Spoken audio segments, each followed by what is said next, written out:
Mungkin kalau sama Bante aku pingin ngomong tentang kebaikan. Karena itu yang kulihat kalau Bante ngobrol sama kami itu, sama Sigun, sama aku datang ke rumah atau di mana-mana tuh sering berfokus pada itu kan, kebaikan. Maksudnya menjadi orang baik gitu. Apalagi terakhir kali Bante ke rumah itu kan bilang, ya kita belajar ini kalau nggak jadi orang baik mau ngapain? Ya buat apa semua ini gitu. Nah, Bante bisa jelasin nggak kenapa itu tuh menurut Bante penting gitu? Dari segi tujuan orang belajar itu tuh, yaitu kebaikan gitu. Ya, kalau kita belajar tentang agama ya, itu pasti nggak lepas dari kebajikan ya. Apalagi kita kalau belajar dhamma ya, dhamma itu ya artinya sebenarnya kebenaran itu adalah kebajikan ya. Jadi dalam dhamma disebutkan sering ya kita dengar tentang dana, sila, dan samadhi ya, dana, sila, samadhi. Tapi Bante lebih setuju kalau ya lebih sependapat lah kalau disebutkan sila samadhipanya ya, sila samadhipanya. Kenapa? Karena dalam sila itu ya itu udah mencakup kebajikan kok ya. Jadi sila yang pasifnya tuh yang sering kita dengar tuh, tidak melakukan pembunuhan, tidak melakukan pencurian ya, tidak melakukan asusila, tidak berbohong, dan tidak yang mengkonsumsi barang yang menurunkan kesadaran, itu pasif. Tapi aktifnya ya, kalau kita tidak melakukan pembunuhan atau menyakiti makhluk lain ya, aktifnya kita menolong makhluk lain ya. Kalau kita tidak mencuri ya artinya kita harus memberi. Ya aktifnya seperti itu ya, seperti itulah ya contohnya. Kalau kita tidak asusila ya kita punya etika yang bagus gitu ya, norma-norma asusila yang bagus ya. Jadi kebajikan ya, kebajikan itu merupakan dasar ya, kebajikan ya, sila, ada kebajikan yang aktif dan yang pasifnya ya, sila yang pasif dan kebajikan yang aktifnya itu adalah dasar ya, dasar kita untuk melakukan samadhi ya. Jadi kalau kita lihat bangunan itu kan ada dasarnya tuh ya. Nah sekarang kan umat kan punya dasar nih ya, tapi mereka tidak ada bangunan ya. Mereka sibuk membangun dasar, mereka lakukan kebajikan mungkin, terus mereka udah jalankan silanya dengan bagus ya, cuma mereka tidak samadhi, malas untuk meditasi. Jadi ibarat dia punya pondasi tetapi tidak punya bangunan ya. Itu sebabnya Bante mengatakan kebajikan itu sangat penting ya, karena bagi seorang biku pun saat dia melatih meditasi ya, melaksanakan samadhi, kalau dia tidak ada kebajikan, dia juga sulit untuk berkembang gitu. Jadi meditasinya banyak sekali halangan ya, entah nanti dia kena sakit lah ya, atau moodnya untuk meditasinya kurang lah, atau meditasi dia banyak halangan lah ya. Ini salah satu hal yang disebabkan karena kita jarang melakukan kebajikan ya. Kebajikan ini memberi kita energi ya untuk pelatihan ya. Kenapa?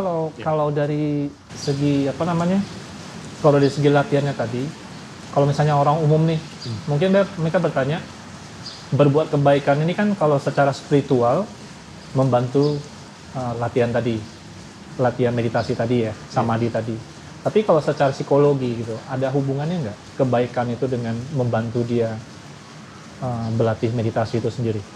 Oh ya, tentu untuk pribadi kita sendiri ya, jiwa kita sendiri, kita kalau melakukan kebajikan, cenderung kita tuh ya, pikiran kita tuh lebih bahagia gitu, lebih rileks lah ya, tidak banyak tekanan. Kenapa? Ya kita telah melakukan sesuatu yang sebenarnya dalam hati kita ingin lakukan ya. Banyak orang tidak melakukan kebajikan kan karena dia menentang hati nurani dia gitu ya. Kadang-kadang dia lebih pentingkan diri dia, padahal sebenarnya kebajikan tuh simpel sih sebenarnya. Kebajikan tuh seperti kita tuh tidak terlalu mementingkan diri kita sendiri gitu. Kita juga memikirkan orang lain.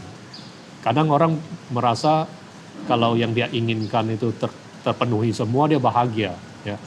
Tapi kalau kita ikuti perjalanan hidup kita cenderung biasa-biasa saja kok. Kalau bisa kita udah mendapatkan yang kita punya gitu.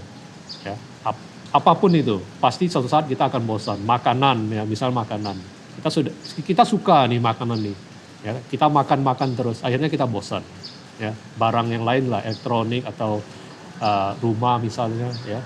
Lama-lama kita akan bosan juga ya, termasuk pasangan juga bisa menimbulkan kebosanan ya.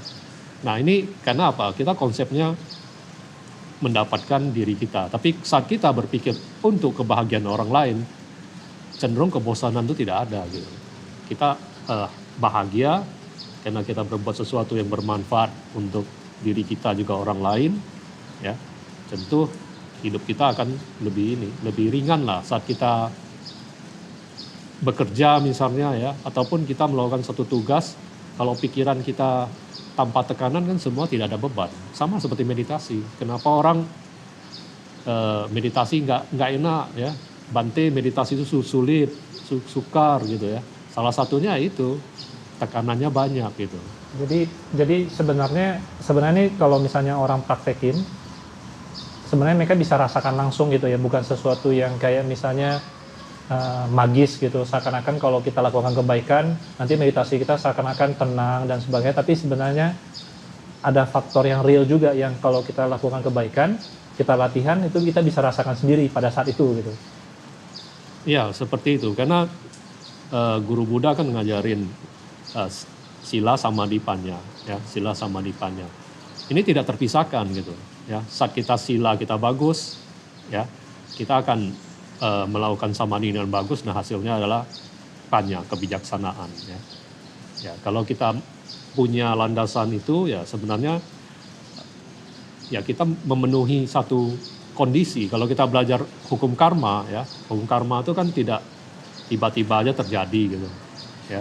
Jadi karma buruk ataupun karma baik itu harus ada kondisi gitu ya. Misalnya kita mau buat kue ya, tidak karena hanya ada tepung kue itu jadi. Dia harus ada gula mungkin, ada airnya mungkin, nanti ada telur, ada yang mengaduk, ada panggangan ya. Ini semua kondisi ini terpenuhi, jadilah kue. Demikian juga saat kita berlatih ya. Salah satu kondisi yang dibutuhkan itu adalah kebajikan kita. Ya. Jadi kalau misalnya orang-orang yang sering melakukan kejahatan ya, melanggar sila gitu, ya dia memang agak lebih repot lah untuk berlatih karena halangannya banyak. Tekanan jiwanya tuh, persoalan batinnya tuh banyak sekali ya. Jadi ibarat kita melawan musuh yang sangat banyak nantinya. Tapi kalau kita melakukan kebajikan ya, istilahnya kita batin kita tuh sudah tidak begitu berkecamuk lagi di sana ya. Kita lebih gampang lah untuk berlatih gitu. Karena seringkali kan orang nangkapnya seakan-akan berbuat kebajikan atau kebaikan itu kan seakan-akan secara magis gitu, mempengaruhi langsung. Nanti kita duduk pokoknya tenang gitu. Orang kan berpikirnya kayak gitu. Ya. Jadi kadang-kadang ada orang yang nggak tahu yakin kan gitu. Masa ada hubungannya sih gitu. Ya. Tapi sebenarnya secara praktik pun atau secara pikiran orang itu sendiri pun itu terbantu ya Bang ya. Jadi kayak orang masak tadi dengan melakukan kebaikan, dia menciptakan kondisi untuk masaknya itu lebih ideal. Ya. Jadi kayak misalnya peralatannya mungkin jadi lebih baik. Gasnya ada, jadi kalau misalnya dia capek itu atau apinya udah mulai redup, dia ada gas cadangan dan sebagainya seperti itulah ya. Ya ini salah satu kondisi yang harus dipenuhi lah ya. Sang Buddha kan katakan ada kebajikan, janganlah berbuat jahat, tambahlah kebajikan, sucikan hati dan pikiran. Ini kan pondasi ajaran dalam Buddha Dhamma ya. Ya dalam Dhamma disebutkan itu. Jadi janganlah berbuat jahat, tambahlah kebajikan ya. Itu tuh kondisi yang harus kita penuhi. Tidak bisa kita hanya salah satu kondisi ini tidak jadi. Ya, misalnya kita melakukan kebajikan ya, tetapi di samping itu kita juga melakukan kejahatan gitu, melanggar sila. Ini juga nggak bisa ya, nggak bisa. Atau kita tidak melanggar sila, tapi kita tidak pernah melakukan kebajikan. Ini juga nggak bisa. Ya. Jadi tiga-tiga ini kalau dijalankan, ini hasilnya adalah nibbana. Nibbana. Jadi tiga komponen ini kalau kita lakukan, ya kalau kita ingin samadhi kita sukses luar biasa, ya sukses yang sebenarnya itu adalah nibbana. Tapi kalau untuk hal-hal untuk ketenangan atau apa itu mungkin ya tidak seperti ini ya konsepnya. Itu kan meditasi yang pada umumnya gitu. Kalau yang dalam Dhamma ya diajarkan seperti ini. Nah, kalau misalnya lanjut lagi hubungannya kebaikan ini ada nggak hubungannya sama pengembangan yang tadi yang kebijaksanaan itu, panya itu sendiri? Atau dia itu memang pondasi awal aja gitu? Kebajikan dan sila ini merupakan dasar untuk latihan samadhi. Samadhi itu nanti akan menimbulkan kebijaksanaannya. Ya. Jadi ini dasar ya. Bangunannya jadilah satu kebijaksanaan nanti. Ya, jadi saat kita bermeditasi itu sebenarnya kenapa dia bisa bijaksana ya? Karena yang buat dia tidak bijaksana kan karena kebodohan batin. Ya, kita tahu ya ada kebencian, dosa ya, ada loba, keserakahan dan moha, ya kan? Nah kebencian, keserakahan dan moha yang biasa ketidaktahuan itu moha ya. Ketidaktahuan ini hilang. Ini yang paling halus ya. Yang agak susah kita lihat. Ini kalau ketidaktahuan ini hilang, yang disebut dengan amoha, ya itulah disebut dengan kebijaksanaan sebenarnya. Ini sangat halus ya. Kalau kebencian sama keserakahan kita mudah melihatnya gitu. Tapi kebodohan batin ini yang sering kita nggak bisa lewatkan. Mudah terlihat, tapi kalau tanpa ada latihan meditasi, tanpa ada latihan samadhi tadi, dia tetap akan seperti itu kan, maksudnya berulang-ulang terus ya. Kalau dia mudah terlihat seperti kebencian dan keserakahan, walaupun mudah terlihat nih kan, ini tidak otomatis gampang kita kendalikan karena kadang-kadang kita merasa itu bukan sesuatu yang salah, ini yang jadi masalah. Wajar ya. Manusia memang ini seperti kan itu. Sudah masuk kebodohan batin nanti ya. Kita anggap kemarahan ini boleh kok ya kan, kita anggap keserakahan ini aman kok karena orang lain juga lakukan gitu. Kita udah terkonsep ke kebodohan batin nanti ya jadi saat kita kebijaksanaan kita tumbuh ya kita bisa melihatnya lebih jelas gitu, seperti melihat satu benda ya, kita tidak hanya lihat dari satu sisi ya, bisa lihat dari berbagai sisi ya. Kebijaksanaan itu identik seperti itulah.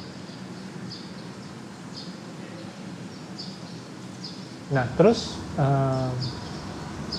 kan banyak orang yang mereka tuh senang berbuat kebaikan karena mereka melihat manfaat. Nah manfaat yang biasanya paling terlihat itu kan katakanlah kesejahteraan atau katakanlah kesehatan. Nah hal-hal yang cukup dicari-cari orang lah ya. Maksudnya biarpun orang tidak berlatih tentang konsep sila samadhipanya pun orang nyari itu. Ya, orang mau bahagia secara mungkin sebutan umumnya duniawi gitu. Nah ini kan hal yang umum nih, semua orang mau nih. Terus kita misalnya didorong untuk berbuat kebaikan gitu. Terus mereka dapat nih misalnya, oh keluarga aku jadi sejahtera dan sebagainya. Nah itu bagaimana supaya mereka juga bisa melihat itu, ini baru sebagian dari proses dia tuh mencapai tadi yang Bante bilang nibbana itu atau mungkin apa yang diajarkan guru Buddha itulah gitu. Guru Buddha kan nggak berhenti di sana dong. Misalnya dia berbuat kebaikan, dia sejahtera gitu. Kan itu kan biasanya sering kali orang senang menyumbang itu karena efek langsungnya biasanya itu Bante. Mereka mendapatkan kesejahteraan gitu biasanya. Atau hal-hal lain lah gitu. Nah itu bagaimana? Mereka udah lihat ini enak nih, ngapain sih pusing-pusing meditasi lagi gitu. Kan ada juga yang berpikir seperti itu. Iya. Justru di sinilah ini mungkin salah satu cara yang guru Buddha ajarkan ya. Karena kalau kita baca tentang Dhamma ya, Sang Buddha bilang kita ini seperti di dalam rumah yang terbakar. Ya, rumah yang terbakar. Nah, guru Buddha seperti orang di luar ingin menyelamatkan kita gitu. Tetapi saat dipanggil keluar orang itu tidak tertarik untuk keluar ya. Nah, disitulah kadang-kadang dipakai cara-cara istilahnya kamu bisa merasakan kok yang kebajikan yang instan nih. Ini kebajikan kan karena ada instan juga ya, ada yang nggak instan sih. Ini tergantung dia berbuahnya kapan gitu. Jadi seperti umat-umat yang telah melakukan kebajikan ya, kenapa mereka terus melakukan kebajikan ya? Karena mereka sudah dapat hasilnya biasanya. Ya. Iya. Nah, orangnya itu terus kan. Iya. Nah, ini satu tahap di mana kita sudah mengajak mereka untuk membangun pondasi yang bagus sih sebenarnya, pondasi. Nah, untuk selanjutnya yang harus dilakukan adalah memotivasi mereka, ada loh sesuatu yang lebih bahagia lagi di sini, yang kebahagiaan yang sebenarnya gitu loh. Ini kan kebahagiaan duniawi ya. Ini kalau kamu dapatkan juga suatu saat kamu akan kehilangan juga ya, atau suatu saat kamu akan bosan juga, tidak puas juga gitu. Ini bisa dibuktikan lah. Nah, ada sesuatu yang tidak ada kata tidak puas ya. Nah, dengan melakukan ini kamu akan bebas dari rasa tidak puas itu, yaitu dengan nanti samadhi ya, sehingga tercapai nibbana. Ya, ini yang Bante ingin terapkan itu ya seperti itu.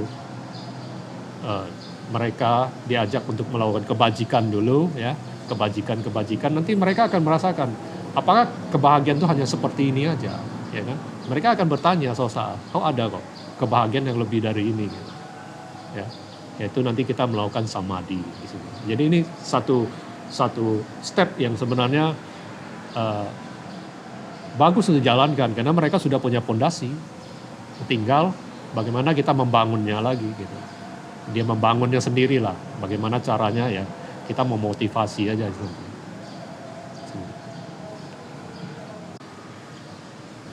Tapi banyak juga ketemu sama orang-orang yang maksudnya suatu mereka melakukan sesuatu, misalnya berdana, terus mereka kayak mencicipi hasilnya. Terus kan tadi Bante bilang, tapi nanti mereka akan melihat kebahagiaan apa memang cuma begini aja gitu. Tapi di sisi lain itu juga bisa melarutkan kan Bante. Maksudnya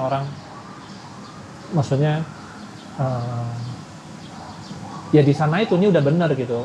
Ya aku lahir ya buat ini gitu. Maksudnya kayak aku lahir berbuat kebaikan, makin sejahtera gitu. Misalnya kesehatannya aku pakai lagi buat bantu orang lagi dan sebagainya. Terus mereka di sana berkembang itu. Apakah secara natural yang tadi Bante bilang itu banyak muncul gitu?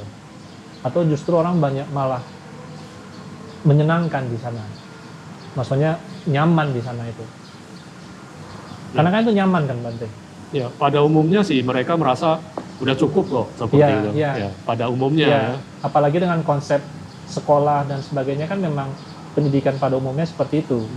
Pada umumnya mereka merasa kalau keluarganya udah bahagia, ya, perekonomiannya udah bagus, mereka udah merasa cukup kok. Ya, itu bukan sesuatu yang jelek. Ya. Itu justru mereka tidak begitu serakah, ya bagus sih. Menurut Bante itu bagus ya. Nah, justru mereka yang sudah melakukan kebajikan ini, mereka lebih gampang dimotivasi sebenarnya. Kenapa? Mereka tuh cenderung berpikir positif. Ya, apalagi saat kita mengajak mereka melakukan kebajikan dan mereka udah merasakan hasilnya, mereka akan lebih percaya. Gitu. Kita lebih gampang memotivasi mereka gitu. Ini kita udah berikan sesuatu dan bagus mereka rasakan. Seperti orang jual produk lah, ya. Mereka sudah merasakan produk ini bagus. Suatu saat kita mau keluarkan satu produk lagi, mereka percaya. Ya. Tapi kalau kita masuk langsung ke meditasi, ya, ini akan terjadi perlawanan. Kenapa? Mereka berat sekali melakukan ini karena belum ada pondasi. Ya. Di dalam meditasi itu banyak sekali halangan, entah kemalasan lah, entah sakit lah, ya, entah hal-hal lain lah. Mereka merasa meditasi itu adalah sesuatu yang tidak menyenangkan gitu. Tapi saat mereka sudah mulai melakukan kebajikan ya, halangan mereka sudah mulai kurang dalam meditasi, terus kita udah mulai membangkitkan pikiran positif mereka dan keyakinan mereka sudah mulai tumbuh. Ini akan menjadi sesuatu yang menyenangkan kok. Apalagi kalau diterapkan dengan cara tidak memaksa ya. Sesuai dengan kemampuan mereka, cuma mereka selalu ada kemajuan lah, peningkatan di sana, ditingkatkan terus. Misalnya dia sudah biasa meditasi misalnya setengah jam ya. Nanti selalu katakan setengah jam itu kamu tidak berlatih, setengah jam itu karena kau sudah bisa. Ya, jadi kalau orang sudah bisa setengah jam ya dia meditasi setengah jam ya setengah jam itu nggak dihitung gitu. Saat dia tambah kira-kira 15 detik dari sana, 15 detik itulah yang disebut dengan berlatih meditasi. Kenapa? Yang 30 menit itu dia udah bisa gitu. Ya, kalau dia tambah lagi 15 detik yang tadinya dia cuma bisa setengah jam ditambah 15 detik itulah dia latihan gitu. Itulah disebut latihan meditasi. Jadi dia ada peningkatan dia. Berarti ini sebenarnya satu proses. Kalau misalnya orang mungkin belum tertarik dengan meditasi, tapi melalui jalur mereka berdana, maksudnya melakukan kebaikan itu, setidaknya mereka ngecak, mulai merasakan manfaatnya lah dari ajaran itu. Dari sana muncul keyakinan tentang nih ajaran ini bagus nih, gitu. Terus mereka belajar lebih lanjut lagi gitu, maksudnya Bante ya. Iya. Ya. Berarti ini juga memang memerlukan guru yang fasih juga ya untuk melihat perkembangan itu. Guru meditasi yang paling fasih sebenarnya diri sendiri. Ya. Yang guru-guru hanya mengarahkan saja. Ya. Sang Buddha sendiri hanya mengatakan, dia menunjukkan. Mengenai berhasil atau tidak kita sendiri gitu. Jadi saat orang sudah sering melakukan kebajikan ya, itu ibarat dia sudah pernah merasakan namanya air yang jernih gitu. Ya, air yang jernih gitu. Nah, kadang-kadang kan dia keruh lagi, ya kan? Jadi walaupun kita masih lakukan kebajikan, kadang-kadang hidup kita keruh lagi ya. Suatu saat dia akan berpikir, kok saya nggak bahagia, masih bisa nggak bahagia gitu. Ya. Nah, karena apa? Karena di dalam diri kita masih ada kotoran batin. Ya, sering dengar. Aku akhir-akhirnya ada dengar dari Gun juga, maksudnya ada dengar dari orang lain juga. Yaitu di saat-saat akhir hayat orang itu ada juga orang-orang yang maksudnya melihat, kok aku udah berbuat baik masih kayak gini ya gitu. Maksudnya orang-orang yang berumur itu kadang-kadang mereka malah, maksudnya pada dasarnya mereka baik, tapi jadinya maksudnya jadi itu sesuatu yang membingungkan mereka pada saat-saat itu justru gitu. Kok hasilnya begini gitu. Sebenarnya kalau saat di ujung kematian kita mengenang perbuatan baik kita pasti lahir di alam yang lebih bahagia, itu sudah pasti. Ya. Ini Bante ingin jelaskan tentang kebajikan itu ya. Kebajikan itu nanti satu lagi tentang meditasinya. Jadi kebajikan ini ya, ini Bante ibaratkan satu investasi. Ya, investasi. Kenapa orang sering ngeluh seperti itu ya, kok saya nggak bahagia atau apa. Ini kan seperti investasi gitu loh. Lebih gampangnya Bante kasih contoh seperti kita menanam lah. Ya. Saat kita menanam pohon yang gampang tumbuh, seperti misalnya jagung ya, tentu kita cepat dong, 3,5 bulan kita bisa panen. Ya. Tapi kalau kita tanam misalnya durian ya, durian yang butuh waktu 4-5 tahun, dia kan lebih lama berbuahnya. Tetapi hasilnya kan berbeda. Ya, tapi orang kadang-kadang kan tidak sabar, ini kapan berbuah gitu, ya. Jadi kebajikan ini ya, ini lebih cenderung seperti investasi gitu loh. Investasi, kita investasinya di tempat yang benar nggak gitu, ya. Kita investasinya di tempat yang cepat berbuah atau lama berbuah gitu, ya. Nah, tentu di antara kita nih di sini ingin bertanya juga, apakah di antara ajaran Buddha ada yang instan gitu ya? Nah, menurut Bante ada yang instan di sini. Ya. Yang instan itu adalah di meditasinya. Ya, meditasi ini yang sangat berkembang di Barat itu kenapa? Karena dia instan gitu. Ya. Apalagi disebut dengan mindfulness nih. Ya. Saat kita punya kesadaran penuh, ya, apa yang kita ucapkan benar, apa yang kita lakukan benar, apa yang kita lakukan benar, itu instan gitu. Misalnya suatu saat kita ketemu seseorang ya, kita dengan spontan ya, karena kita punya kesadaran, kita sudah berlatih mindfulness ya, kita dapat bersikap dengan baik ya, berbicara dengan baik sama dia atau berpikiran baik sama dia. Kemudian ternyata orang ini adalah orang yang punya kemampuan besar lah untuk merubah hidup kita gitu, menjadi lebih baik lagi. Nah, spontan kita mendapatkan itu gitu ya. Seperti dulu Bante pernah baca di Kompas ya. Ada seorang wanita ya di bandara. Waktu itu dia bandara, dia itu masih pegawai-pegawai biasa lah. Wanita ini pegawai biasa, suka ditugaskan ke luar kota gitu ya. Nah, waktu di bandara itu kebetulan di sana ada seorang orang tua gitu ya. Orang-orang agak tua lah, acek-acek gitu, ada tua gitu ya. Jadi waktu mau naik ke pesawat ternyata beberapa dokumen milik acek-acek itu ya, orang tua itu terjatuh gitu ya.